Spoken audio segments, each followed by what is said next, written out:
భార్య: ఏమండి, మీ పుట్టినరోజున ఈ పాయసం చేశా తీసుకోండి. తరువాత మీకు ఇష్టమైన రవ్వల నెక్లెస్ కొందురు గాని. భర్త: ఇదెక్కడి గొడవే? నీ పుట్టినరోజుకి నేనే కొనాలి, నా పుట్టినరోజుకి నేనే కొనాలా? భార్య: మీ పుట్టినరోజుకి నేను వంట చేసి నా పుట్టినరోజుకి నేనే వంట చేయట్లే, ఇది అంతే. అమ్మ: ఒరే రమేష్, తల మీద జుట్టు అంతలా పెరిగిపోయింది, కాస్త ట్రిమ్ చేయించుకోరా. రమేష్: షూ అమ్మా, ఇది లేటెస్ట్ ఫ్యాషన్ లేవే, నీకు తెలీదు. అమ్మ: నీ ఫ్యాషన్ తగలయ్యా, ఇవాళ చెల్లి పెళ్లి చూపులకు వచ్చిన అబ్బాయికి నువ్వు నచ్చావంట్రా.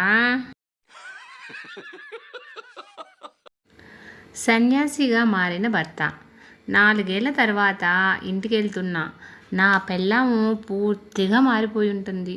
భార్యను చూడగానే బాగున్నావా శాంత అని అడిగాడు. భార్య: 4 ఏళ్ల నుండి అడవిలో ఉన్న మీ గౌను తల తల తల మెరిసిపోతుందండి. మీతో పాటి ఆడ సన్యాసిని కూడా ఉందా అడవిలో?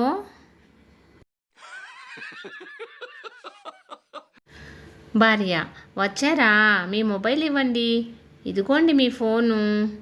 భర్త: చెకింగ్ అయిపోయిందా? భార్య: నా ఫోటో వాల్పేపర్గా పెట్టుకున్నాక ఇంకా ఎలా అనుమానం వస్తుందండి?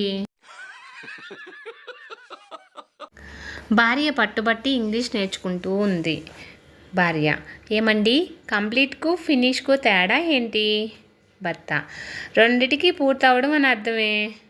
భార్య: అబ్బా, అర్థం కాలేదండి, వివరంగా చెప్పండి. భర్త: సరే సరే చెప్తానుండు.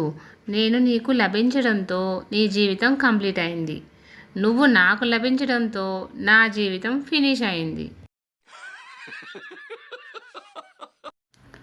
ఫ్రెండ్స్, ఇలాంటి మరిన్ని వీడియోస్ కోసం సన్ పాజిటివ్ థాట్స్ ఛానల్ను సబ్స్క్రైబ్ చేసుకొని సపోర్ట్ చేయండి. వీడియో నచ్చితే లైక్ చేసి షేర్ చేయండి.